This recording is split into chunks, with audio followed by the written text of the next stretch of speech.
Hello, everybody, and welcome into Tunnel Vision, a show presented to you by USCFootball.com. I'm your host, Jack Smith, joined in studio by Ryan Abraham and Shotgun Spratling, making his 2024 Tunnel Vision debut. And today, we will preview USC's matchup against number 4 Penn State in the Coliseum.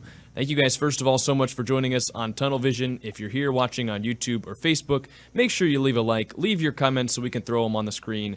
Going to be a jam-packed show, as this is one of the biggest matchups for USC, not only of the year, guys, but in recent memory, a top 5 team coming to the Coliseum, and USC hasn't beaten a team ranked in the top 5 since the 2016 Rose Bowl against this very same program in Penn State. So it should be a good one. Maybe it lost its luster a little bit with USC losing last week to Minnesota, but still a very big matchup for USC, and maybe a bigger one now with the playoff hopes on the line. Yeah, could have been a top 10 matchup, you know, if all the chaos, if USC just beats Minnesota, they're in the top 10, you know, and then it's a game day contender. I mean, they're probably still going to Oregon, but contender for one of the shows to come to LA, you know. It could have been, it could have been Fox or something. But it's an amazing day of college football. Like, if anyone's getting married on Saturday, I'm sorry, no one should go. Like, there's too many good things going on. You know, Oregon and Ohio State being like, that's going to be a tough one to top. But if this would be a great, like, you know, appetizer to go along with that if it was a top 10 matchup. But it's really, and I've talked about this before, I didn't think the Michigan game, the Penn State game, the Notre Dame game, like those weren't, to me, the most important games on the schedule for USC. It was more about, you got to win the teams, beat the teams like Minnesota on the road. Like, that could be tough. They had won a Big Ten game in 6 tries, and you lose that game.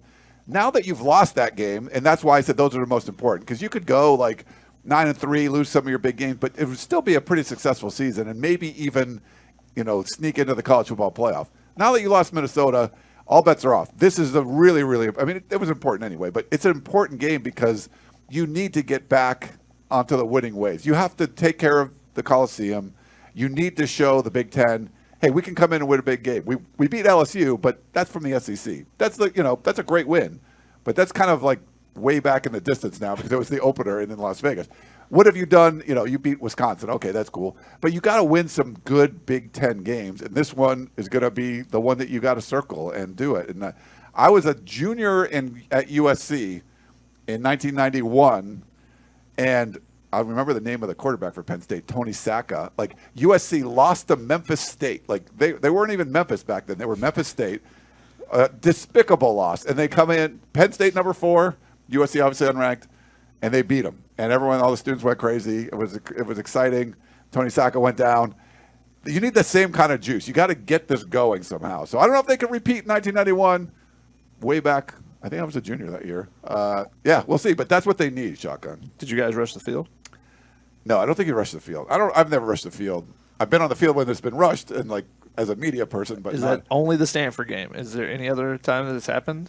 I mean, I don't remember. That wasn't like when I was in school. Like the wave, you never would do the wave. People were really into that back then, and they were like, "No, we're not doing the wave." They would poo-poo if they gave away cars that were pretty cheap. They're like, we don't want to cheap. Like, if you're going to give away something, it was. I remember the stuff. You guys really were the University of Spoiled It was Children. back then, yeah. But I don't think they rushed the field. I don't remember that. Maybe someone that remembers, but I don't remember everyone rushing the field back then. I was talking with someone last week, and they were talking about how they would never get to rush the field or never get to be on midfield at the Coliseum, and I was like, you never know. And now, you know, maybe that's an idea. I don't think this is a field rushing thing.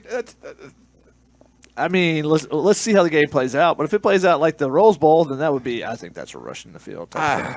People look for an opportunity to rush the field nowadays. Not at USC. I don't think so. I still think they do. Let us know in the chat. We're live on YouTube. We're live on Facebook. Let us know in the chat if you think we should rush the field. We have a lot of older people.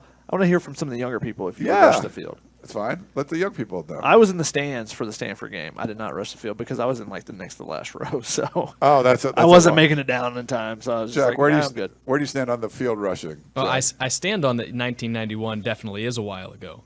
How old were you then? I've never. Wait, how old were your parents then? I don't know. I'm not going to answer that question. I don't know. I think like this one it probably would be. But I just don't know if it's going to happen. Like, you need to have a lot of people there at the end of the game. as a student myself, like I unfortunately can't vouch for the other ones and say that they're going to all be there still by the fourth quarter. Yes. And I just wonder, like, It's pathetic. they might storm the field. If you're winning the game, you should be there. You're probably right. Right. I don't know if they're going to do it. It's probably because I have never seen it before at the Coliseum, so I just have a tough time believing it's going to happen. They have to win the game first. Let's get that out of the way. They've got to go win the game first. Yeah, that's gonna be tough. It's a tough task. It is. It's funny. Coach, I did a show with Coach Harvey Hyde. We do a podcast every week, and he's like, and I want to ask you guys this because I was kind of stumped. He's like, what does this team do well? And I was like, well, you could have said like tackling and having a high success rate on defense, but that sort of went away against Minnesota. They convert third downs really well, but like, what is this team? What have you seen them consistently do well? I'm not sure. Run the ball with Woody Marks. When he runs the ball, they run it well. Yeah, but short yardage stuff, they're still struggling with that. When it's a running down, a lot of times. Now Minnesota is different. Like they ran the ball. I'd say the last 2 weeks it's been different. And I think that's where you look at this team and say they could still be good because they start cleaning some stuff up. They catch the ball. Now they've only been charted with 5 drops this season, but it feels like a lot more. They're not making contested catches, so there's a lot of balls that are kind of in their hands that are knocked away. That's one of the biggest differences as far as some of the stats I've been looking at, on PFF and stuff. Their contested catch rate is last year was, I think, like 47%, something like that. This year it's like 28 or 31. Wow. So Taj Washington had a number last year. He called 8 of 12 contested catches. I mean, when Drake London was here, every ball was a contested catch. But you think of those, he led the nation. But you think of those as like those jump ball type of things. Yeah. Taj Washington wasn't catching jump balls, but the balls where think of that last drive where Jacoby Lane has the ball and he sits down instead of going back to the ball and the defender comes over him and knocks it away. That's a contested catch opportunity that he doesn't make.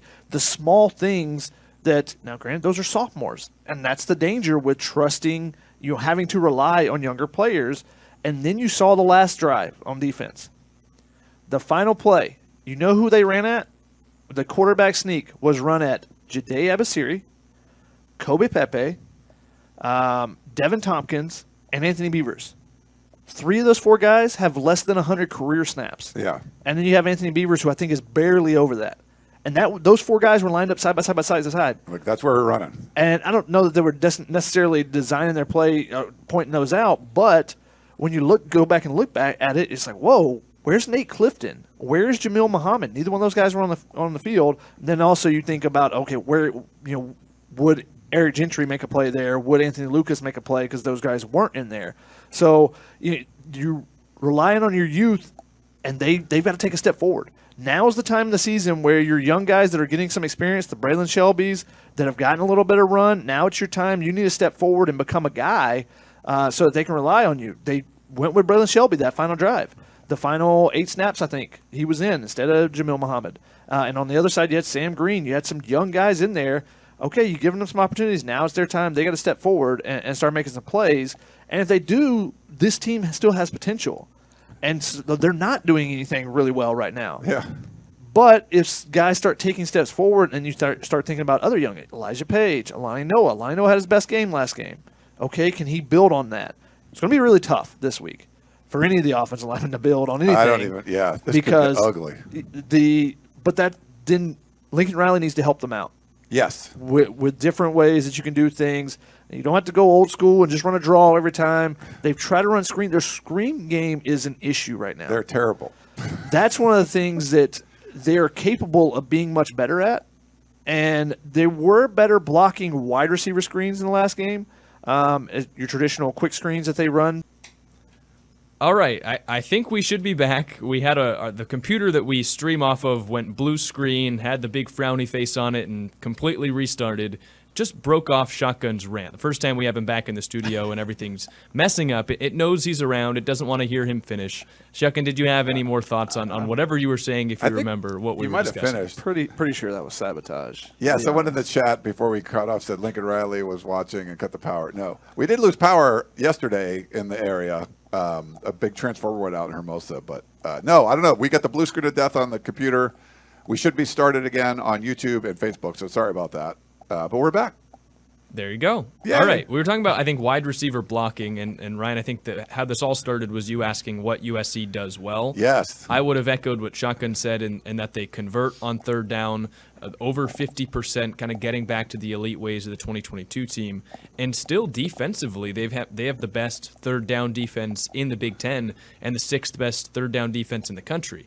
Problem is they're not playing well enough on first or second down, and in the games that they've lost, they haven't played well enough on fourth down when the other team has gone for it, including that game-winning Minnesota touchdown. But I feel like, and I said it on Twitter earlier this week, I understand that people are down on USC, and I am too, but playing that well on third down on both sides of the football is normally a pretty big precursor to winning a lot of games. And USC still hasn't found a way to win the games, and I'm sure USC fans don't want to hear, hey, they're 2 plays away from being 5-0.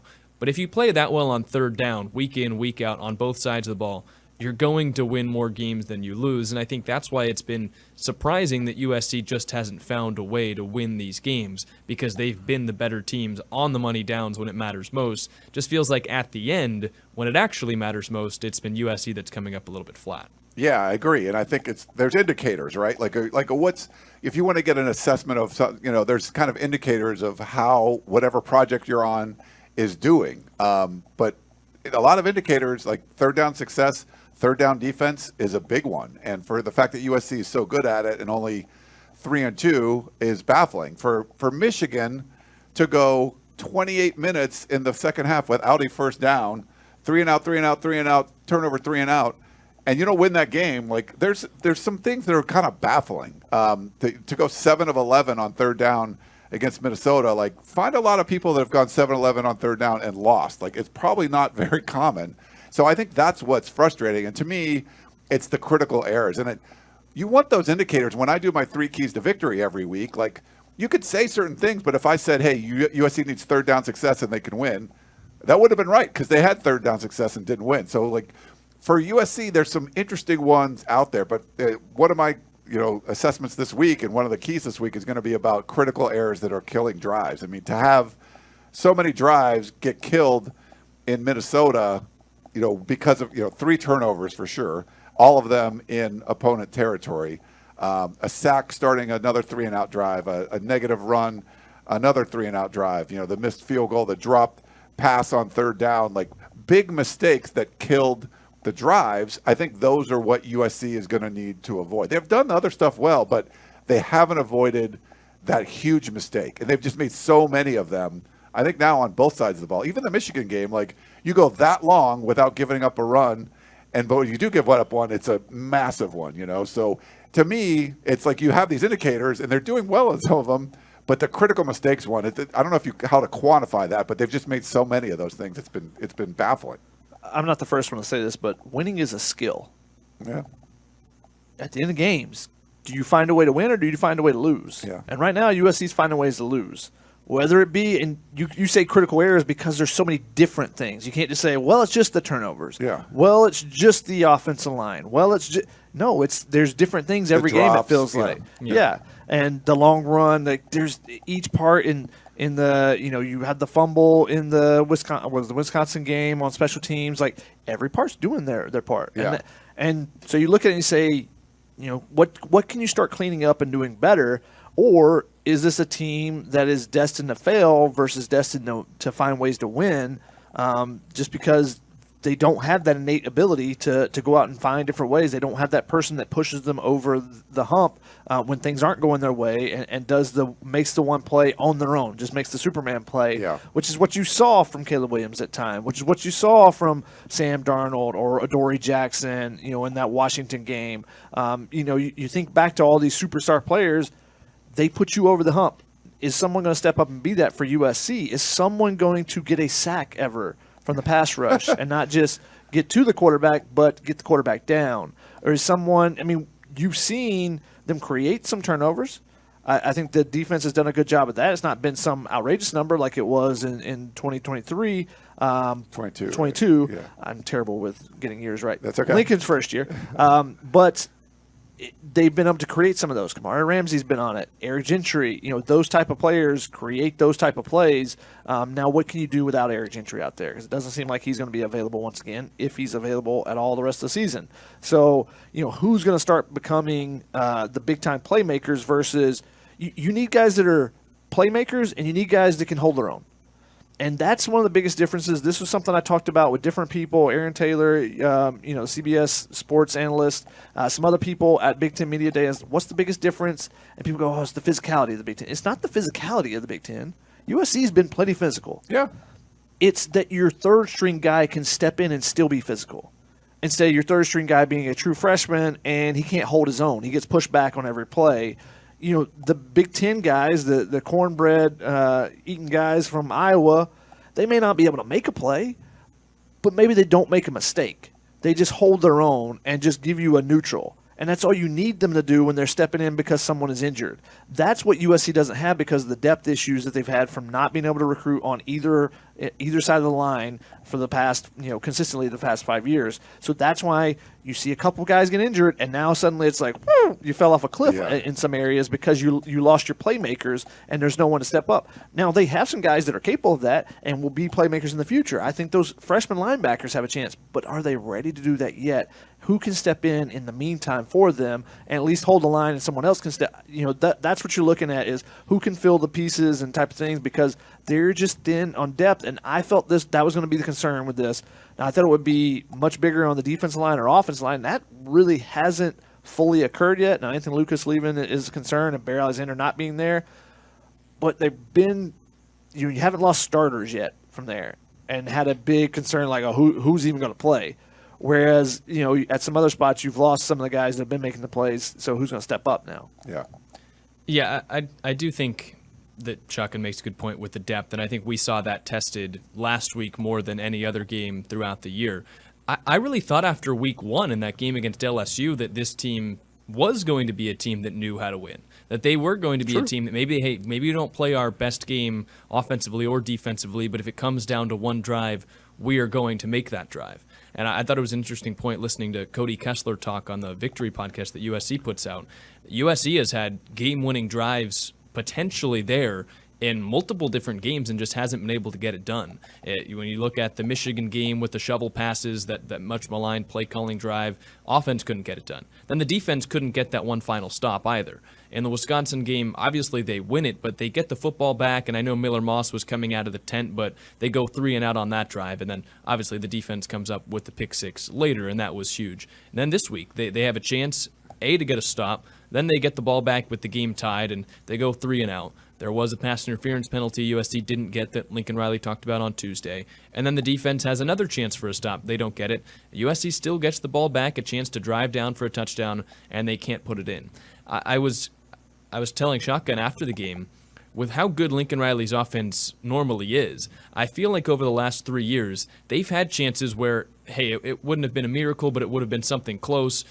We don't have a lot of time left. We don't have any timeouts, but we need to go down and get a touchdown. And maybe you're on the road. I'm thinking of the game like 2022 at Utah when, there was, I know, the holding penalty on the kickoff, but they still had some time left to drive down. And they just haven't been able to, really shock the world and put together a touchdown drive when they absolutely need it in situations like that. And you can say the same thing about this past week against Minnesota with the interception, or when they got the ball back against Michigan. And I know they didn't have a lot of time left, but they really haven't had one of those drives either. And I wonder if the first time they have something like that, it turns into a snowball effect where we showed ourselves we could do it once. Now every time we get the ball in that situation, we feel like we're in command, not we're fighting against all odds here. Well, I feel LSU like game, the LSU game, you would look at that and think it would do that. Yeah. But that seems more like the aberration than the truth there. Yeah. Because as you mentioned, they've had many opportunities, and I go back to winning is a skill, and as a play caller, it is too. Can you call the right plays? I just looked through my charts, and the penultimate drive, a little vocab word there. The next to last drive for them outside of kneel downs. 3 and out since the Utah State game, every game. Yeah. Last 4 games, they've gone 3 and out on their next to last drive. And they were, not the Utah State game, but the other ones were very important. They needed it. They needed those drives. They haven't been able to perform. And Lincoln Riley offenses average 40 points a game, right? And they're not at 30, I don't think, this year. So there's concerns on that side of the ball for sure. And Lincoln Riley's, he's a genius when it comes to this stuff. You pay him a lot of money. He's got to figure it out. Like, whatever you got, whatever dudes you have, you need to figure out a way to score more points that you're scoring and have more key drives than you do now, to be able to perform on key drives, to be able to not make the critical mistakes. And so to me, you don't really worry about the offense, and now you are. And but the one good thing is, like, if you were worried about the defense last year, did you have any confidence that it was going to get fixed? With Lincoln Riley, there should be some confidence that it's going to be fixed, right? So even on the defensive side, like they took a step back against Minnesota. It was an overall worst effort of the season, which you don't want to see in week 5 or game 5. You want to see it getting better, not trending down. Like, they started off high and they've kind of gone downhill since. But I would say this: if you need to fix one side of the ball, it's probably better to do it the offensive side, because Lincoln Riley's done this a few times. So, but you got to do it. Like this. Score points against Penn State. They only scored 27 against UCLA. Now they just took their foot off the gas, and they were playing with their food in that game a lot. But I would say in this case, just go out and score a bunch of points. Put pressure on Penn State to do stuff. And they can score points. Just go do it. And they just haven't been doing it this year. You've noticed that the offense has not been as good since Lake McCree got hurt.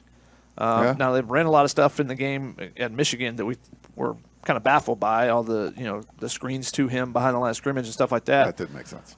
But what he was being used for prior to that, as a weapon over the middle, as that that check down if need be for Miller Moss, they haven't had a guy that has consistently gotten open in the middle of the field. Now maybe it's just because Lake McCree was forgotten about, but Zachariah Branch, Mekhi Lemon, they've used Deuce Robinson in the middle, and Deuce has been good in the red zone.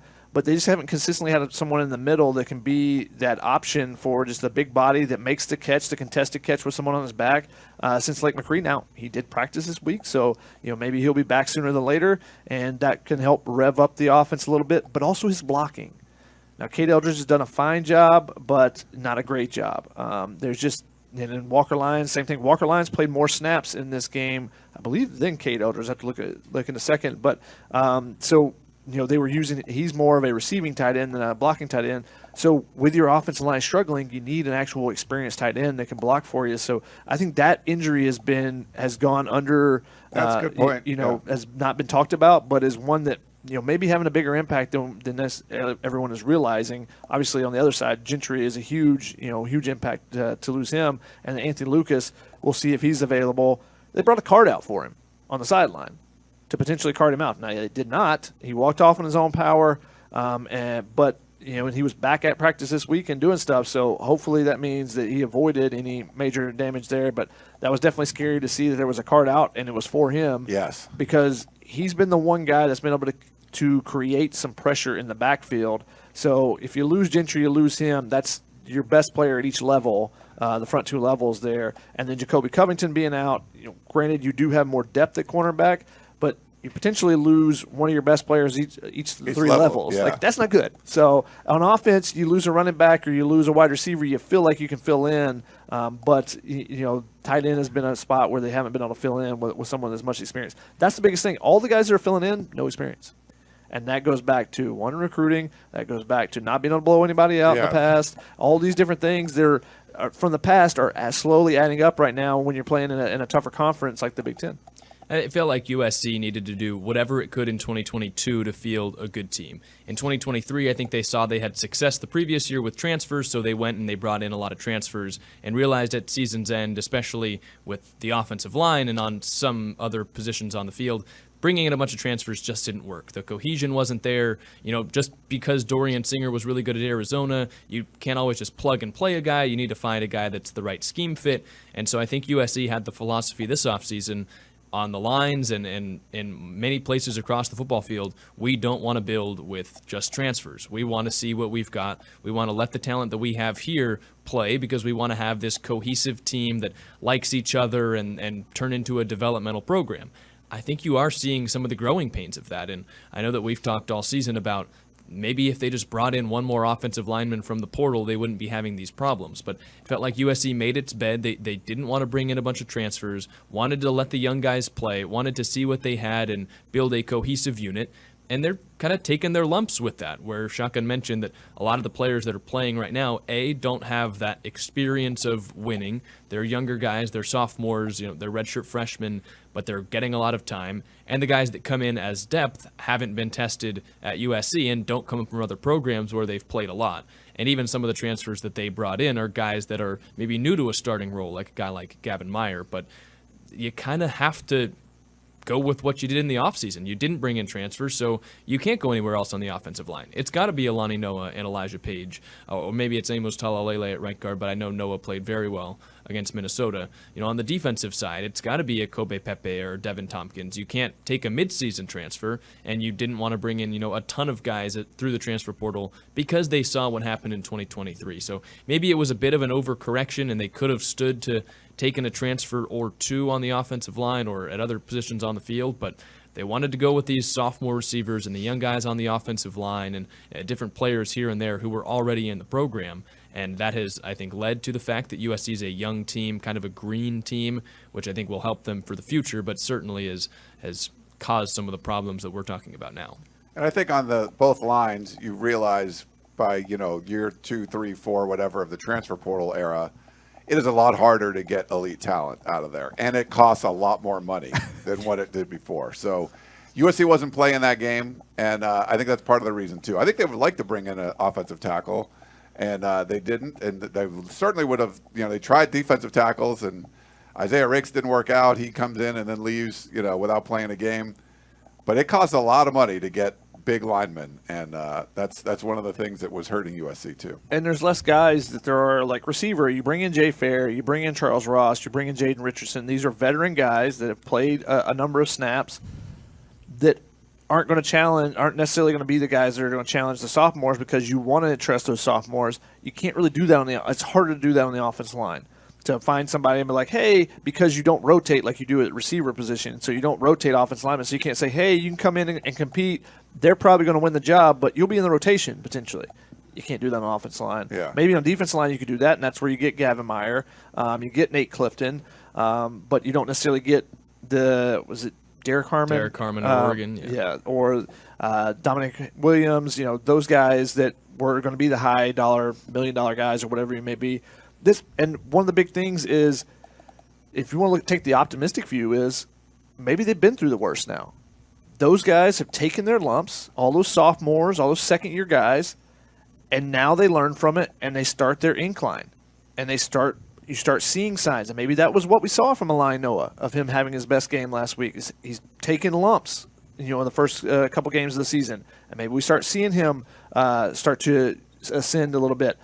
Which is one of the things that is a danger there is a loss of confidence before you get to that point. Because if you don't have confidence, you can't start getting better. And Zach Branch is probably the biggest example of a guy that it just seems like he has lost his confidence out there. Yeah. And it seems like he's a step slow because of it. It just and it feels like maybe he just needs one play. You get him in the end zone, and suddenly everything comes back, and the sky turns from gray to blue, whatever. And so I asked Lincoln Riley about that today, and he said you got to keep investing in them as people. You keep investing in them as players, spending extra time with them. A lot of times when you do that, these guys are able to make the improvements that that they have inside them. So they know these guys like Zach Branch or Elijah Page are capable of being really good players, but you've taken some lumps. Can you keep your confidence up so that you can build and, take those as lessons versus take them as beatdowns, and don't look at social media and what everyone's trying to tell you that you're not any good anymore or whatever. And I thought it was interesting that when I asked him that, Lincoln said, sometimes schematic, sometimes it's scheduling, sometimes you got to be Dr. Phil with them. So yes. You got to do a little bit of coaching in different ways. And he said that's one of the things where if you have guys that have been there 3 years, the way they tick, the way to talk to them, all that type of stuff. And even Caleb Williams was talking about, him talking to some of the receivers and stuff, and knowing who you can yell at, who you got to pacify, who you got to be monotone with to be able to get your point across. And if you've got guys for 3 years, you know how to do all those things. as a coaching staff versus you bring in a transfer, you say the wrong thing and they get all pissy or they go into the dumps and suddenly you've lost a year. Yeah. So I think that's interesting to see. If you want to take an optimistic view, this team has the potential to get a lot better because there are a lot of young guys they're relying on that have talent that have not fully developed yet. I think my favorite story on the offensive line is the fact that Elijah Page last year was obviously a heralded recruit, got moved to the scout team in the middle of the year because they just weren't seeing what they wanted to from him. They didn't feel like he had that killer instinct that they were looking for him to have as a potential program left tackle of the future. He fought back after being on the scout team. It really lit a fire under him, and he surged back to get that starting spot in the Holiday Bowl. This year he gets benched at halftime of the Michigan game, and I think ever since getting back on the field after that, he's been significantly better. Obviously, he's had some misses, and there was that big one in the Wisconsin game, but he was less of a liability than Mason Murphy was at the other tackle spot against Minnesota. So I think you have to just trust that USC, you hope that these younger guys will get better. We've talked about how on the offensive line, there's nowhere else to turn. You're not going to Gino Quinones, I don't think, at guard. You're not moving Jonah Monheim away from center. I know people have been talking about and asking questions in the chat about what changes can they make to the personnel? How can they change the starting five on the offensive line? I think it's not going to happen. That would be my guess, is that they're going to roll with these five guys. We saw it in practice again this week. That will be the group that starts against Penn State. I'm almost 99% certain, and I just have a feeling that they're going to have to stick with that group of five. Maybe you switch in a Tobias Raymond for Mason Murphy, but then you're making the offensive line even younger and bringing in more of these guys that have to grow from this point on. And I think once you get past week 6, you really don't want to bring in newer, younger guys who then have to learn to grow in the back half of the season. And I think for Michigan, when you play that, defensive line, you're going to be your toughest test of the year. The defensive tackles are elite. And then playing Penn State, probably they're going to be the toughest defensive ends that you're going to face all year. So it's a little bit different. And USC's defensive ends had a lot of USC's tackles had a lot of problem with Minnesota's defensive ends in the last game. And you saw 3-man pressures getting there off the edge. That Miller Moss interception, I don't even know if that guy was touched on his way in. And it was just like, you can't give up that kind of pressure, especially you're only rushing 3 guys. Penn State can do it. They're very deep. They're athletic. This is going to be the toughest test probably for this USC offensive line that's beleaguered right now. They're not doing well. They're coming off a couple of bad games, or the Michigan game and the Minnesota game, road games. They're going to have to play a lot better in this one because Penn State is no joke. They're, I think, the fastest team to get to the quarterback in the country. USC is one of the worst as far as allowing pressures to happen. So this is a nightmare matchup. So what you need is just go out and play, like you said. Like Elijah Page got lit a fire under him after he was put on the scout team. Well, he's going to need that again and keep getting better. Same thing, across the line. Jonah Monheim leading all those guys. That's what you're going to need, because if you don't get good play on the offensive line, there's no way you're winning this game. So, and Lincoln Riley putting pressure on him to assist in any way possible. However you can kind of mask the deficiencies that you have on the offensive line with play calling and whatever you're going to do, you got to do it. You have to pull out all the stops in this one, because this is going to be a nightmare matchup, and you just can't let Penn State wreak havoc in the backfield. Or what they're averaging, like 7 tackles for loss a game. They are in the backfield all the time. That's a problem for this USC offensive line. So you got to get better. No more excuses. Like, you lost to Minnesota, 1 play away, all that crap. Who cares? Just go out and beat Penn State. I don't care how you do it, whatever you got to do. You get paid a lot of money. Go figure it out. Beat Penn State. That's what I think. Yeah, they have 4 guys that have 12 pressures or more. Anthony Lucas leads USC with 9. They have a backup that has 12 pressures this season. That's insane. Now, they have had 51 the last 2 games. They didn't have that many against Bowling Green, against Kent State. But against Illinois and UCLA, they've had 51 the last 2 games for them. And it starts with the 3 main guys. Abdul Carter is the one you probably heard of the most. Yeah. He's the guy that's got the sacks and everything else. But then you have Zane Durant, who's a guy who's making himself a ton of money at defensive tackle. And that is the bigger concern to me. Oh. Because what USC has struggled with against Minnesota was just one thing, the wide 9. So what I mean by that is, there's a zero tech and you go all the way out across the line. The wide 9 is someone who's lined up, 5 is at the tackle, 7 is off the tackle, 9 is further off than that. Yeah. So that it means you're in an obvious passing situation. You put your defensive ends as far back as possible, and then they can take a straight line basically at Miller Moss as he's dropping back. So one of the things that you're going to have to be able to step up in the pocket to try to avoid that and maybe try to help those tackles out a little bit there. But if Zane Durant is able to push the pocket back on him, it throws everything off. Yeah. They were able to protect up the middle last game. Alani Noah, again, having his best game. They picked up blitzes much better. They picked up, stunts much better. That's something I sent Ryan a bunch of pressure numbers, and there's different numbers on PFF. There's the total number for each individual and the team as a total. But then you compare that with plays that you actually got pressure on, and somehow there's less snaps. Okay, well, multiple guys can get a pressure on one play, right? Well, then you look at different. There's just 3 or 4 different numbers that you can look at, and total pressures. Penn State has 200 right now, or 100. Excuse me. They're averaging 20 per game. Yeah, that's a lot. USC's at like 11 or something per game. Not that, or even less than that probably. And 4 last week. Yeah, not good. But USC's only pressures last week that they gave up were on the tackles, and those were all coming out from the wide. One of them was Elijah Page trying to pick up a blitzer who just juked him and went by. The Mason Murphy that led to the interception.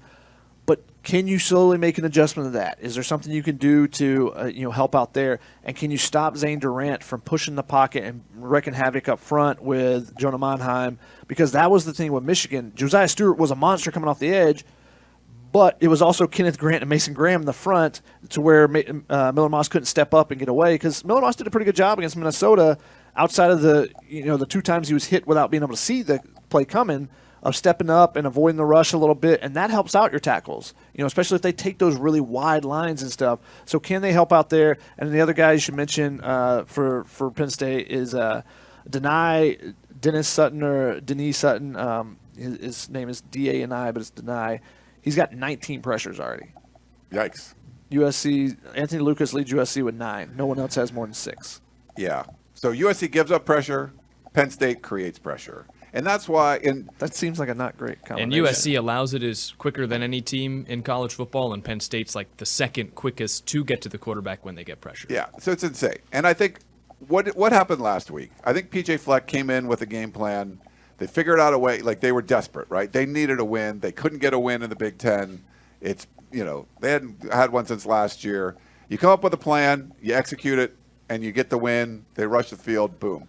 I think that's what you have to see from Lincoln Riley and the coaching staff this week. Like, you guys are smart. You know that offense stuff. We can talk about what the Elijah Page needs to do, or Mason Murphy, or all that stuff, or where we think guys should be playing. They get paid the big bucks. This is the week. You just figure it out. Really like, big. What do you have to do to beat this Penn State team? What do you have to do knowing that you really stink at giving up pressure to the quarterback, and they're really freaking good at it? What do you do as a coach to fix it? Like, above all of our pay grades. Like, these are the guys that need to go figure it out. I want to see, and even if it doesn't work, I just want to see a game plan. Like, oh, they're obviously doing this. They're doing these trap draws, or doing these screens here. What stuff that they weren't doing before to try to, like, you're seeing them try to combat the pressure that will be coming. And you're like, okay, I see what they were trying to do. Oh, it worked. That's great. Or it didn't work, but but at least they were trying something. I just don't want to see the same ball rolled out there and just see Miller Moss running for his life and that happen again. I want to see something different that you can do, whatever the strategy-wise. When we're talking about the game, you're like, oh, USC did this. They ran the ball 60% of the time, and they ran the ball on first down all the time, and whatever it was. And then you're like, okay, they had a different strategy for this game to try to combat Penn State's pressure. And I want to see that. We'll see. And, if you give credit if they try something and it doesn't work, but like, hey, we saw them. This was their game plan. They were trying to do something. It still didn't work. They lost to Penn State. But I want to see something attempted here to help out all these deficiencies we've been talking about. I'm curious to see Penn State's game plan. Minnesota's game plan worked really well, which was keep the safeties way back, nothing over the top. USC did not have explosive plays. You guys keep mentioning their biggest play was this 21-yard run. It was a 9-yard run. It fumbled 12 yards forward. Stop giving Quentin Joyner credit for 12 extra yards. That's a good point. A fumble. It is, but it was marked as a 20. How much is that? Like the longest play for USC from scrimmage was kicked. The ball was kicked 12 yards and recovered by the opponent. So like yes, like that's bad. That's bad. Like they haven't been good. What 3 plays over 40 yards this year, and last year they were like best in the country at doing that. Like you can figure it out. You know, like Miller Moss is talented enough. The receivers are talented enough. The running backs are talented enough. Like it's all on the offensive line to give them time. But I'm curious to see if Penn State comes out and tries to pressure, whether they think they can sit back and, hey, we can just let 3 or 4 guys go to work, or they bring up and play some press coverage because they want to give those guys extra time to pressure, or they bring extra blitzers. And then that gives USC's offense a little bit more opportunity to get going because now it's one-on-one matchups. You trust Mekhi Lemon to run a jerk route like he did on that one that I posted on Twitter, just making the defender look bad. You trust Deuce Robinson in a one-on-one, a slot fade, which we saw in the Wisconsin game, which was also the pass that was being thrown when Miller Moss got hit for the interception. You trust Jacoby Lane to be able to go up and get that whole shot in between 2 defenders. Like you trust your receivers to go do that, but Minnesota's defensive plan was to keep the safeties really far back and just come up and hit everything and make you throw short and dink and dunk your way down, bend but don't break. And I also think on the USC side, to jump to the defense side, will we see more of the bend but don't break because Penn State has more weapons than Minnesota or Wisconsin, where you could play press and you play cover 0 and Jacoby Covington gets beat against Wisconsin. There's nobody back there to help out. Maybe they do more like they did in LSU, where it was okay. They got a lot of they were completing a lot of passes, but everything was in front of them. And then they got tight. They tightened up in the red zone and forced field goals, and got off the field on 4th down. So I'm curious to see if Denton Lynn switches up his his defensive game plan based on Penn State having more skill guys, and the fact that they got someone like Nick Singleton, who should be back this week after missing last week's game, who is a missed tackle waiting to happen. Yes. They got to tackle a lot better than they did against Minnesota. Obviously, Darius Taylor, I think is what his name was, the running back, is really good. 200 total yards, though, and a lot of those come on missed tackles and stuff. Yeah. Yeah, and I think there are 2 things that you can do to specifically go against that wide 9 formation that Shotgun was talking about. First of all, the defense isn't able to run that without defensive tackles that can stop the run, and defensive tackles that can stop the run without a lot of help from the edges, which Michigan had, and that's why they were able to run that formation a lot. So I think USC has to commit to the run a little bit more. I think the other thing that they need to do is tire out the defense. I don't think they did a very good job of that at all against Minnesota. They didn't run tempo, and maybe it's because it was on the road in a different environment, but that shouldn't be a problem this week. Miller Moss mentioned to us on I think it was Tuesday, Minnesota did a great job limiting the possessions. They held the ball, it felt like, till 1 second on the play clock every time. USC was doing the same thing offensively. They obviously wanted to get the right play call in, get the protection set, not have false start penalties, not have trouble with the crowd. But that meant that USC didn't run tempo whatsoever. When they had success against Michigan in the second half, it was when they kept the defense on the field. They converted on 3rd downs. They kept moving the football. They tired out the defensive line. And then they beat the depth of Michigan when some of those guys like Mason Graham or Kenneth Grant had to be subbed out. They couldn't do it in the first half at all against Michigan. They did it in the second half. I don't think that at any point during the game they did that against Minnesota all that well. So Minnesota's number 1 guys got to stay out there for the majority of the game. They didn't really tire them out. USC's possessions were limited, and the time of possession battle, I'm pretty sure, went Minnesota's way. So we talk about these studs that Penn State has and their ability to get after the passer.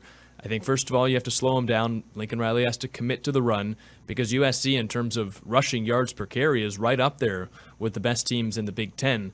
The thing is, the attempts are super low. And I get they want to be a passing team, and when given time, they've been a successful passing team. But I think you have to commit to running the football. And then number 1 thing is just don't make the mistakes that end drives prematurely, because the more you do that, the more you give the other team time on defense to catch their breath, to rest up, and to eventually, in the 4th quarter, be the team that can win the war of attrition. That is less fatigued than you on the other side of the football. And I think that's one of the ways that you can slow down some of these stars. You just tire them out. You run tempo. You are the home team.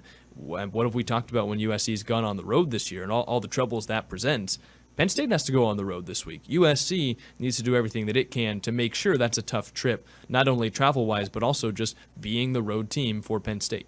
Yeah, I think tempo is important. And I was listening to the Helium Boys when you were talking about a lot of the times USC didn't snap the ball until there was 5 seconds left, and something I really didn't notice, but that sort of seemed to play into what Minnesota was trying to do, slowing the game down. And I think one way you can combat it is like, hey, we're going to run some tempo and we're going to go quick, and maybe keep a defense off balance a little bit. But it was curious why they didn't do that. So we'll see if they run a little bit more tempo. So my theory is, and didn't get a chance to ask about this week, but my theory is that because they had so many issues at Michigan with a road crowd, and you heard Lincoln, I think it was on Trojans Live this week, or maybe it was his scrum, he mentioned on Tuesday, he mentioned that he messed up the offensive line with the silent count.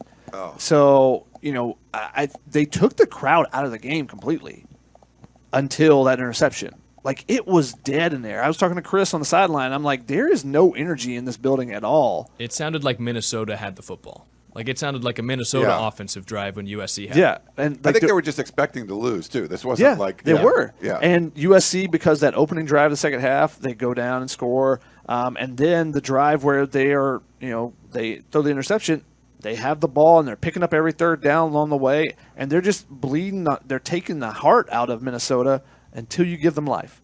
And they gave them life, and suddenly things turn around, and then you don't have any depth on the defense side, and they were able to get the wheels going, and the momentum turns around, and suddenly it got loud in there. But I think that was all part of the strategy is like, all right, we're going to take the crowd out so that we can, we don't have any false starts and have any of those issues that they had at Michigan. And I think that game plan worked until it didn't, I guess. Yeah.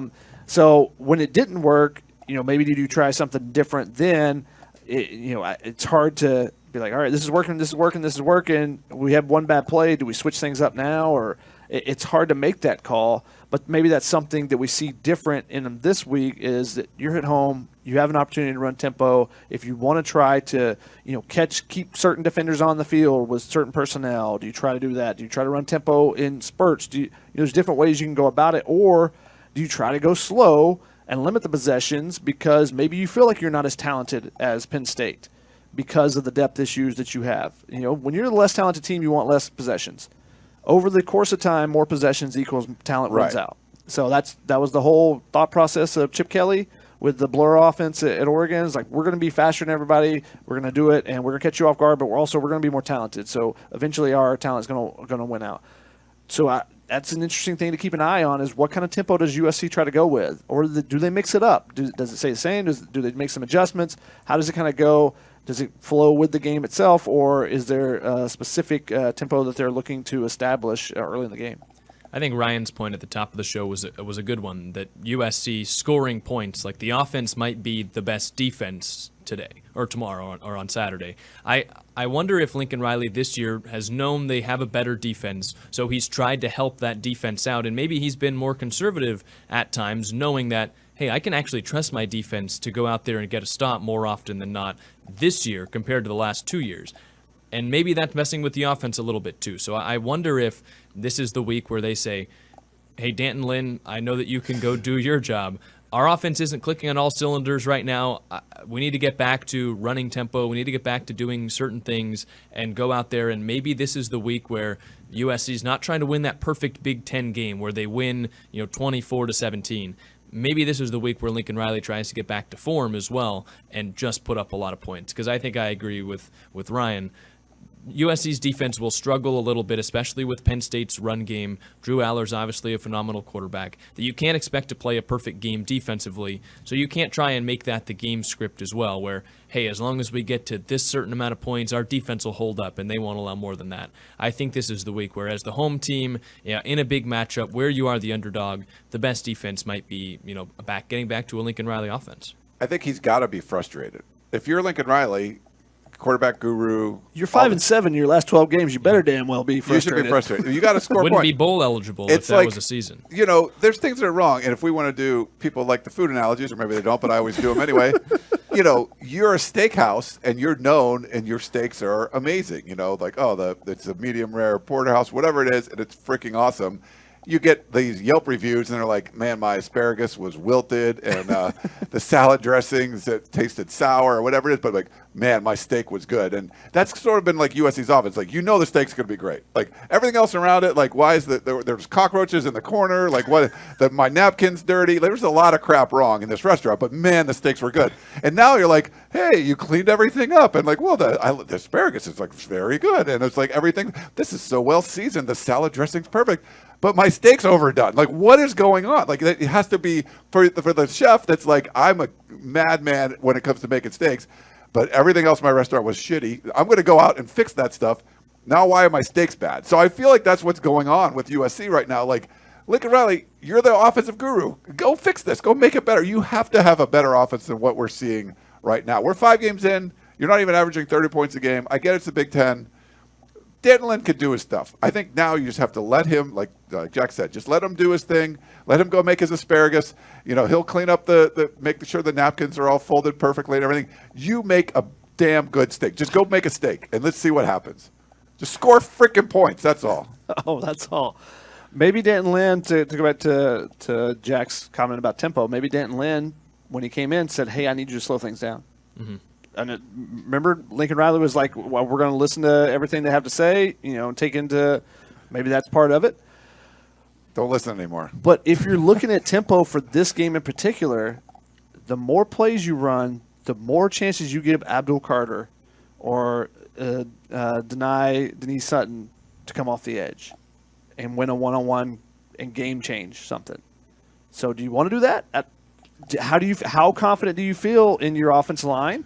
How confident do you feel in your running backs to chip, your tight ends to stay in and help block? We've seen more of that since the first half of Michigan. After the first half, they kept the tight end in more. They used it in a block. And I think because you don't have a true threat as much with Lake McCree not being in there, you're seeing Cade Eldridge stay in to block a little bit more. You've seen them split out Woody Marks as a receiver and keep the tight end in. That's not something they've done in the past. So going back through my charts and stuff, that's not something they've done previously. Like, we're going to have a sixth blocker. There's not going to be the running back. There's going to be no threat of an actual run here because our quarterback's not going to run, and there's no running back here. It's an empty set, but the tight end's going to stay in to help block. At that point, do you just go with extra lineman then? I don't know. I mean, there's different ways you can go about it. But so it'll be interesting to see how they kind of attack it. And do you want to go tempo and somebody doesn't get the right snap count or whatever, and 1/2 a second that you don't get off the ball, that's coming from the blind side. That's a trouble. That's a trouble danger area for Miller Moss. Just because you're running tempo doesn't mean every play has to be a pass. Exactly, you can run tempo and run the ball. I do think,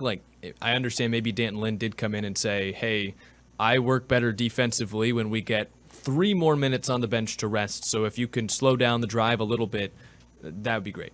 USC's converting so well on third downs right now that it feels like their drives would still be semi-long, even using tempo. Some super long drives. They're like 8-minute drives. I'm like, yeah. Well, and they're going how can you have air raid 8 minutes? Mike Leach would have been. No, he's rolling over. It's great. And that's doing RIP to Mike. He was great. Doing some part to the fact that Minnesota made him run 15, 16 plays a drive. Yep. So you can't get him in big chunks. But using tempo, I think, would open up some of those big plays as well. Yeah, the I think you have has to less figure time out a to way, get set. Jack. Just because, they dropped 2 safeties, you can't have a big play. No, that's stupid. You have to figure out a way for the longest play to be 21 yards fumble, 12 of it being kickball. No, I think that's just not good enough. You have to go out and figure out a way. You have plenty of athletes on this team. I have a way. Go make a big play. I would love to hear your way. Screens. You run the screen the right way and get the blockers. That's the thing is, even the screens that they pick up yardage, the offensive lineman may get 6-7 yards down the field, but don't actually block anybody. Yeah. And you think, if they picked up that guy, what's the path then for the ball carrier? Well, it looks pretty open. Or he's got one man to make miss. I think there's one stat that has baffled me. I think RJ had it in a story today or yesterday about the receivers. Okay. Zachariah Branch right now has. Is this PFF? Yeah. It's great. As we're looking up stats here, that's good for you. But it's a good one. So you want to he has. I can't remember. I can't find it right now. But okay. He's catching the ball and his average yards after carry or after catch. catch are just not where you would think they would be. And even when he's running these screens and stuff, like there seems like there should be more yards out there than what he's getting. And so him in particular, like, can you find a way to get him loose? Now, I will also say, anytime he goes in motion or anytime they try to run screens to him, there is extra attention. You see it when there's a safety over top. He is still garnering a ton of attention from defenses, even though he's got the most targets on the team, but, has not been explosive the way we know he can be. And people keep saying what's wrong with him. He's still, he's 7 yards off the lead for the team lead in, receiving yards right now. So he's still making some plays, but we just haven't seen that big one yet. No, people have been playing him in the video game going like, oh, he's going bananas. Like, he's not going bananas on the field. They're going 250 yards in a game with him. Yeah, not a season. The receiving yards after the catch, I was talking with Connor about this earlier in the week. Like, we saw Mekhi Lemon make a couple plays after the catch this week, and I was like, that's the first time I can really say this season they're making plays after the catch. Zachariah Branch had one on a screen in week 1 against LSU, but nobody's really doing much with the ball in their hands after the catch. Meanwhile, in years past, you're seeing Taj Washington and Brendan Rice and Jordan Addison and even Zachariah Branch last year doing stuff with the ball in their hands after the catch. I think in the first couple weeks that was due in large part to the receiver blocking just was not as good as it has been in the last couple of years, especially with some of those veteran guys that really took it personally and wanted to make sure that they were blocking just as hard as they were working as a receiver. But I think also you're looking at who you're throwing the ball to. Defenses know that's part of the offense. I felt like USC's best screen last week might have gone to Kyle Ford. And Lincoln Riley, I think, was realizing so many people are keyed in on Zachariah Branch when we try and throw these plays. We have other receivers that maybe you start with the screens to the guys that are a little bit less suspecting, and then you open up the rest of the offense. But all of these points, I think, come down to blocking, whether it's on the offensive line, on the outside. So I think the question is, do you trust USC can, A, get better blocking this week against Penn State, or use tempo and just try and get the explosive plays that way by catching Penn State off guard or tiring them out? I feel like the second option there is probably more likely of a 1-week change than USC starts to just magically block better against the team that's probably hardest to block on the schedule so far, but that's just me. I think blocking's certainly been a problem, and some of the, like Shotgun was saying, offensive linemen peeling off and not really getting a block once they get out in space to open things up. Receivers blocking downfield, but I think some of the either play design or play call too don't seem to, like, when you have guys running sideways on the short side of the field towards the sideline, and it's a Lake McCree who's not going to like turn and like maybe Zachariah Branch can turn and burn, but Lake McCree is just getting stopped right where he catches the ball, and it's behind the line of scrimmage or at the line of scrimmage, and that's what was baffling in the Michigan game. He did like 4 of those plays and then ends up getting hurt on one of them. And it didn't seem like, why are you throwing to a tight end who's not going to, like, he's not, it was great when he's catching the ball 10 yards down the field. Like, I think people are paying attention to Zachariah Branch, and Lake McCree's wide open. You just throw it to him, you've already got the 10 yards. I'm not sure why you're throwing it to him at the line of scrimmage. And they kept doing that, and it didn't work, and he ends up getting hurt. Some of the play design, I think they haven't put the players in a great position to run after the catch, too. So I think that's some on the coaching side, but some on the blocking side, too. And some on the guys just not getting vertical, when they do catch the ball and go inside to side a little bit too much, hoping for another block and not getting it. But, they could throw that same screen to Kyle Ford instead of Lake McCree or Kyron Hudson. They ran some of those quick screens because there's 2 thoughts when you run a screen. You run it to the short and shifty guy that can make a guy miss, or you run it to the big guy that can run through a tackle. Yeah, Drake London is magnificent in the screen game because he's gonna fall forward, and he's so tall he's gonna get 3 yards immediately, and then he's probably gonna run through the first tackle, so he's gonna get another 5 yards. So he's getting 8 yards almost every play, and that's why it was so easy to throw the ball to him in every different variation when he was at USC. Yeah, we have a couple of questions in here. We didn't get a lot after the first stream went down, but we can get to a couple of those and then give our final picks for the game. But Tony on YouTube said, can USC stop Penn State's run game? The Lions' offensive line is pretty salty. And I know that was kind of a big piece of the game that we haven't exactly got to yet.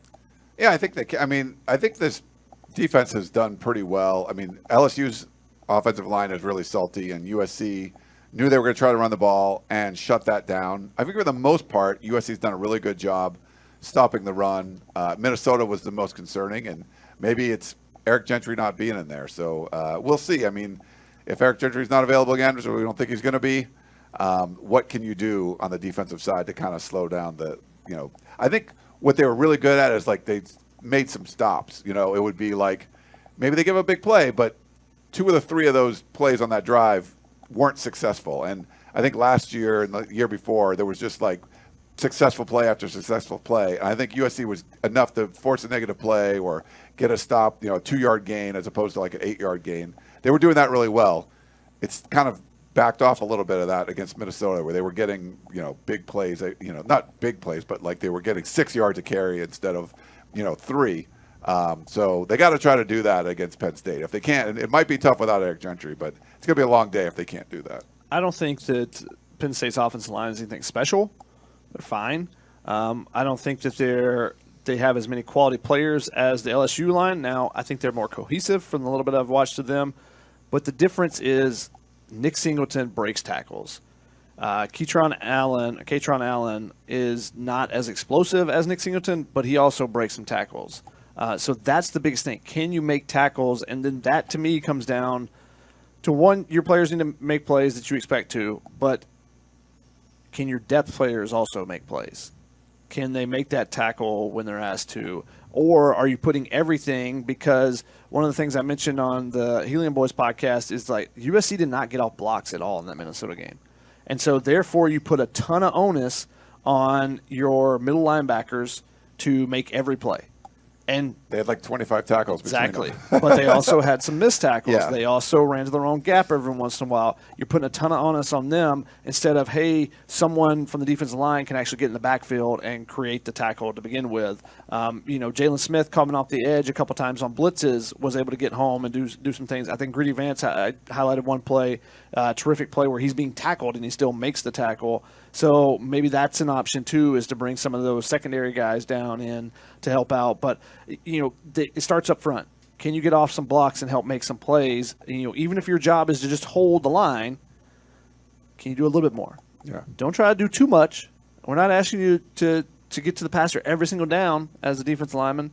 It could be a run play, but do your job, and then after you succeed in doing your job, can you do a little bit more? That's what it takes to get a top 5 upset. Yeah, and one thing that Penn State will do is absolutely commit to the run. If USC is not stopping the run, Penn State will commit to the run. And I think that they've seen the game plan that Minnesota laid out, Michigan laid out, Wisconsin tried for a little bit but didn't exactly succeed in. Run the ball until USC proves that it can stop it. In that second half against Michigan, USC was stopping the run very well. Michigan just didn't have anything else to turn to, so they kept doing it, and then they popped one big run. Minnesota, USC, it didn't even feel like at any point they were stopping the run well, so Minnesota never went away from it. I think USC's pass defense has been really good this year because that's been a strength, but they're not going to try and throw the ball all over until USC proves it can stop the run.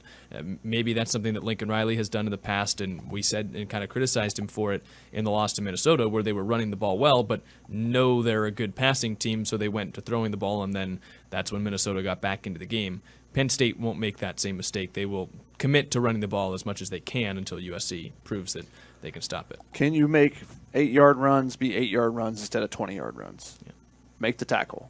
If they get through the second line of defense, make the tackle. If your safety sets come up, make the tackle. If you stop those from turning into explosive runs, then it makes it that much more difficult on offense to put together a 13, 14, 15-yard drive. Yeah. In college, it's very rare that happens.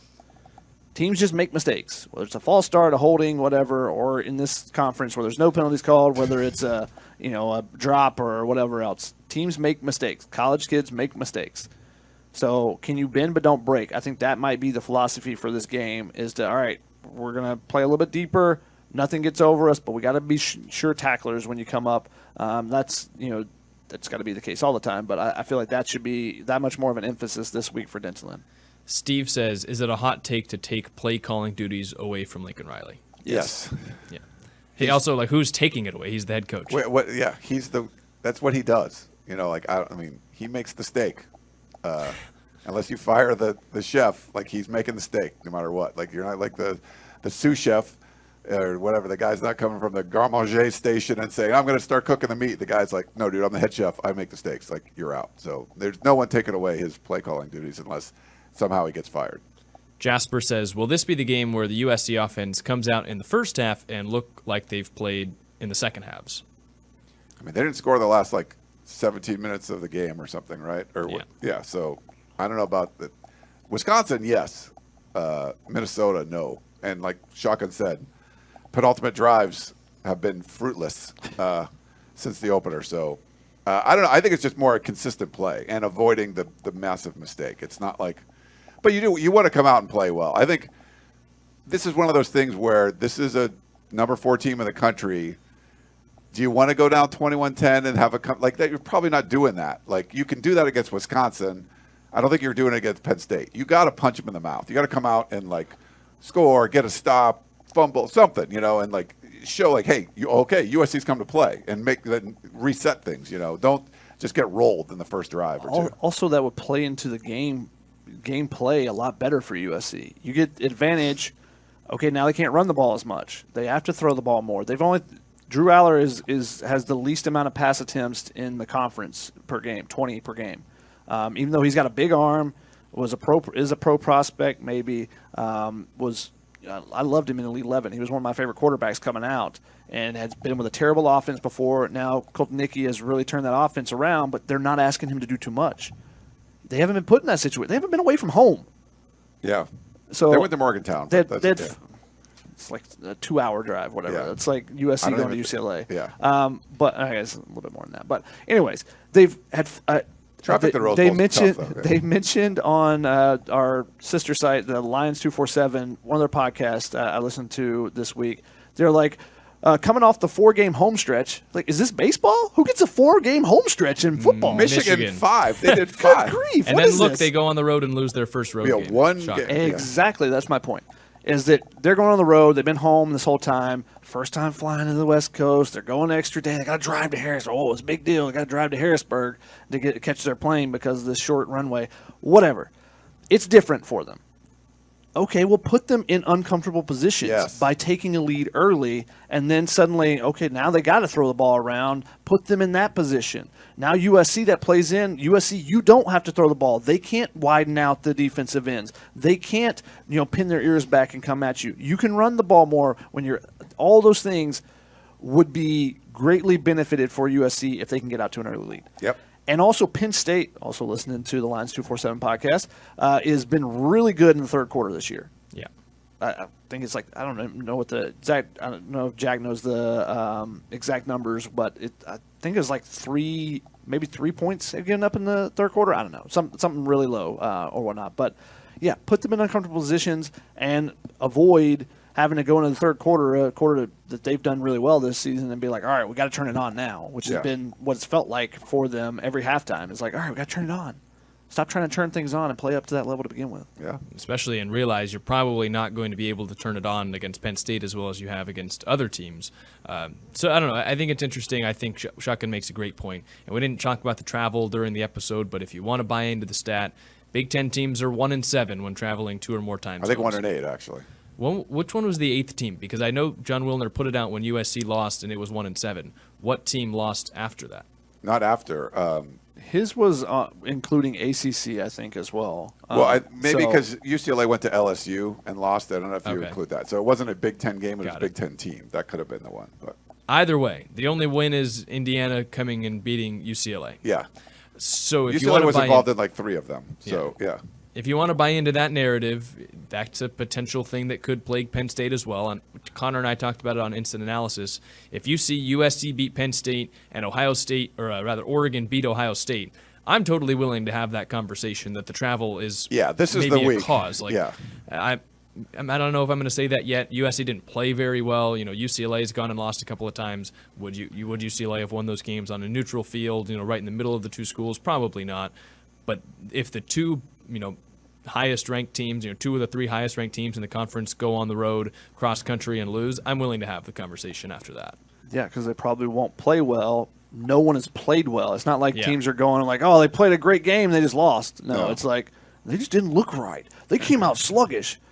Yeah. And stuff goes wrong. Like Washington outplayed Rutgers and still lost. They Can't miss 3 all field the, goals. Yeah, like a lot of metrics were sort of going away. So there's just, His legs were tired from flying across the country. Yeah, so he probably had stuff- jet-lagged legs. stuff goes wrong. But I think this is the week that trend is bucked. I just think that Ohio State's going to beat Oregon. I think we're going to get into this in a second. I think Penn State's going to beat USC. There was another one too that I thought there was a big travel one. I forget who it is. Washington or UCLA? Yeah, you trust Minnesota to come beat UCLA? Oh yeah, so I thought Minnesota was going to beat UCLA. So like this week, 3 people are traveling multiple time zones, and I think I picked all 3 of them to win and actually cover spreads. So. All right, before we get into the spread, we had a late super chat come in. We Ooh, can hit you. on this one from Ethan, who gave us $5. Thank you, Ethan.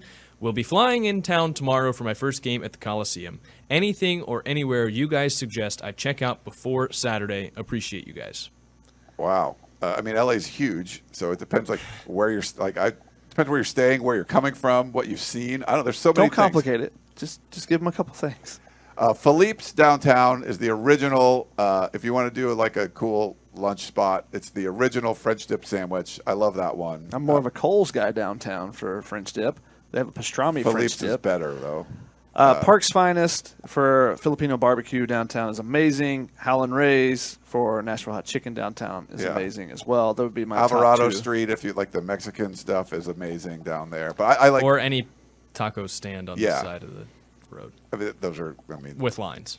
If you see lines, then There's it's that. good. I forget the taco place that's got Michelin rated. That's near USC. That's you go up with a tray and order. Man, I forget the name of that place, but it's awesome. It's right near the DMV. I know which one you're talking about. It's like the Hot food box court. or hot box or hot something like that. Yeah. It's literally Michelin rated. It's not none of a star, but it's it's freaking amazing. It's all seafood if that's your thing. Yes, it's a seafood. It's a hot box or whole box or something like crap. I forget. Anything else besides food? What do Hikes you want you would recommend. You're a hiker. Go play volleyball with Ryan. Yeah, at the come beach. to Hermosa Beach. Come check it out. Yeah, I definitely come to South Bay and go to the pier, walk around and stuff. I mean, Santa Monica Pier is one of the more popular tourist attractions. I do even Hollywood and Highland is fun if you want to see the footprints and everything around there. Grauman's Chinese Theater with the Hollywood stars, all that type of stuff. Yeah, that stuff's all pretty cool. I mean, even just going to Rodeo Drive, you can park your car somewhere, walk around, see the stores that are too expensive unless you can afford them. Go over to Sprinkles, though, and get a cupcake at Sprinkles. Knew this was coming. Yeah, you have to go to Sprinkles. I know, sorry, there's food and stuff in there. I definitely like doing that. I like the La Brea Tar Pits, the history of that, being in the middle of Los Angeles. And this isn't dinosaur stuff from millions of years ago. This is 10,000 years ago. This is saber-toothed tigers and woolly mammoths. It wasn't that long ago. Right in the middle on Wilshire Boulevard, there's this huge tar pit where they were digging out for a parking lot, and they find thousands of fossils there. We got to stop digging and take out these chunks, and they just go through them. It takes years to go through these things. And there's so many fossils, and there's a museum there and stuff. So some of the things I like, if you want to go. If the game wasn't at 12:30, I would recommend you could go to the Natural History Museum because it's right there. Oh yeah. You could also either before or after the game, you should get a bacon wrapped hot dog from a street vendor. It's a gamble. It's called a Danger Dog for a reason. Danger Dog. Oh, Randy's Donuts. Go to Randy's Oh my Donuts. goodness. Of course, man, it's all the sweets Yeah. marked down. Oh, and Roscoe's Chicken and Waffles I like a lot too. That's a great one too. And That's maybe for- Dodgers Game 5 tomorrow. Go No. buy tickets. Nah. Go see Dodger Stadium. Yeah, you could do that, I guess. SoFi, there's some stuff there. Runyon Canyon. You go up to Malibu if you really want to go up to Seal Beach or Zuma. Those great beaches. Yeah. Great hike. PV's there's a lot of stuff at PV. You can hike and stuff. Terranea is amazing down there. You can play golf. Yeah, if you want to play Ryan. golf. Get breakfast at the Pantry. That's my favorite place. Downtown.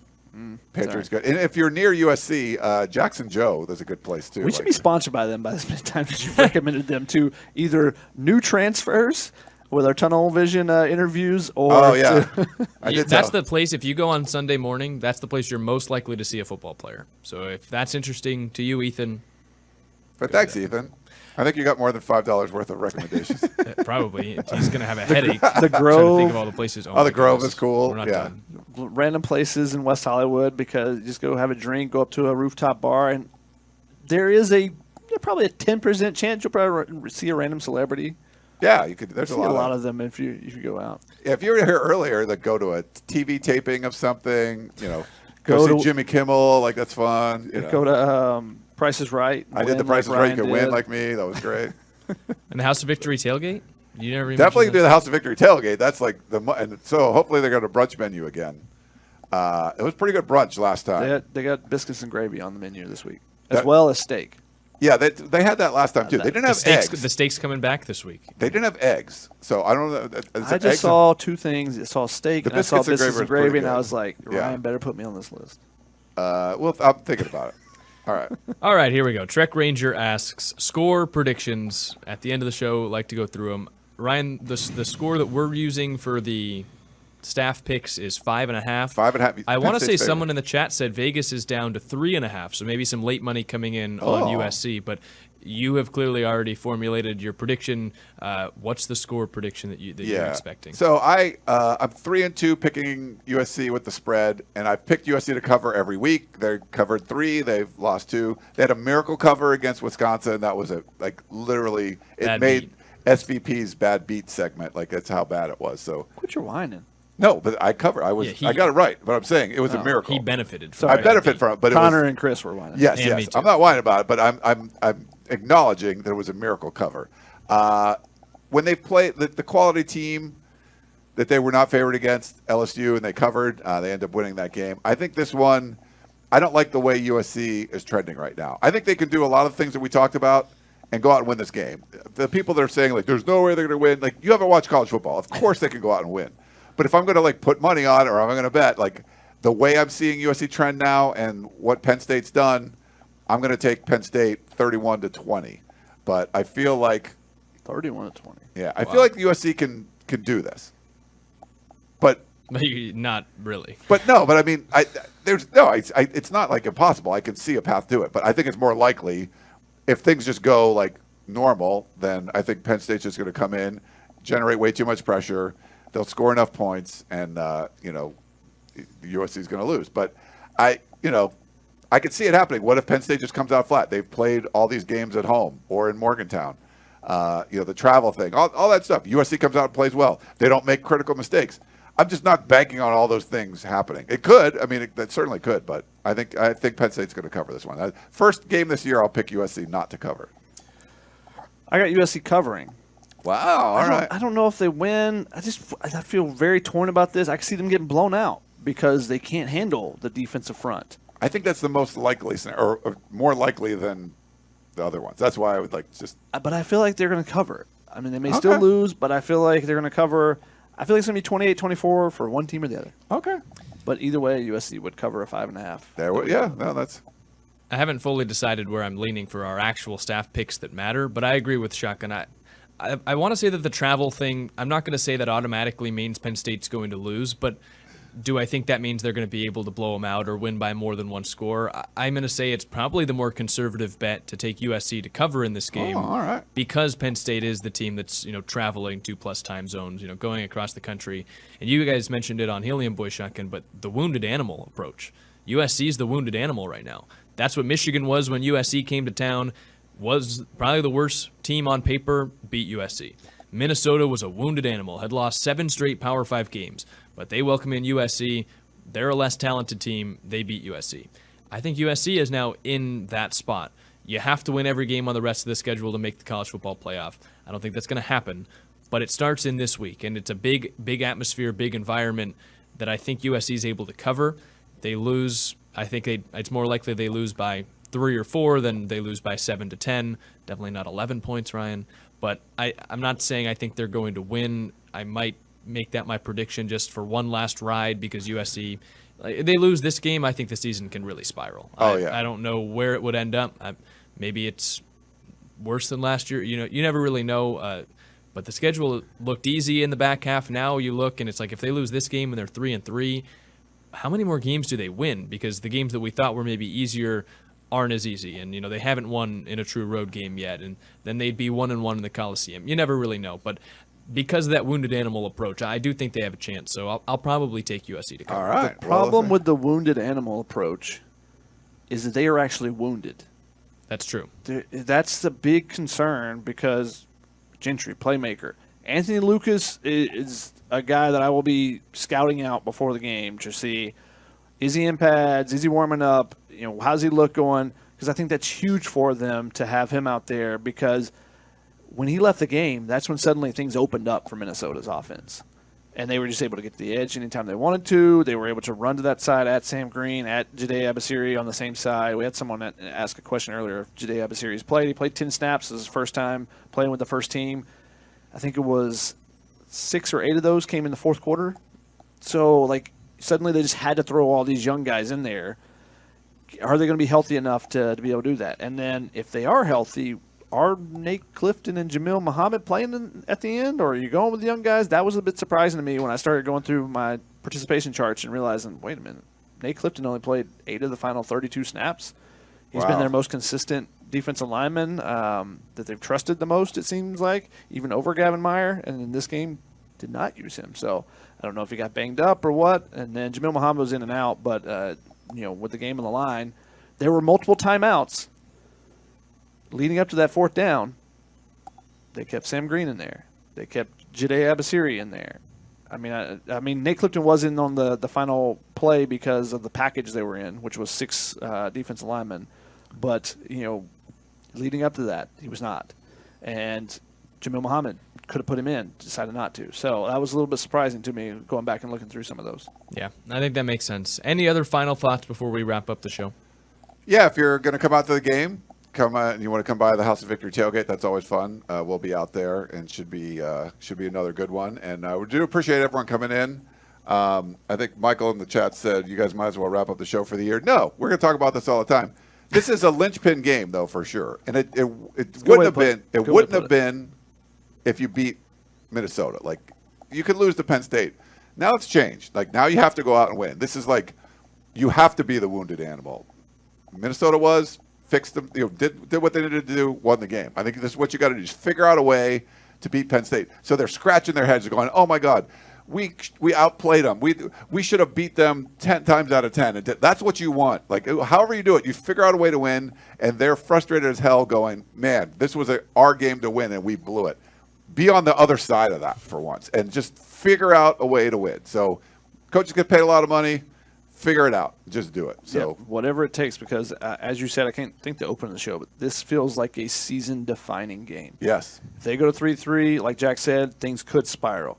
If they win this game, get top 5, you're back in probably the top 15, depending on some other results. But you're back in the rankings. You again have momentum. If you can then go across the country and beat Maryland, who has not played very well, even though it is the travel and all that, suddenly you start putting things together a little bit going into a Friday night matchup with Rutgers. You have the advantage there. Then you have Nebraska, at home. You have UCLA, across the town. You have Notre Dame at home. All these things, USC should have an opportunity to build some momentum, but it all starts this weekend. Yeah. So if you're a coach, you pull out every stop, every trick play that needs to be run, every gadget, every sneak attack play that you have, whatever it takes, because everything is on the line, it feels like, with this game.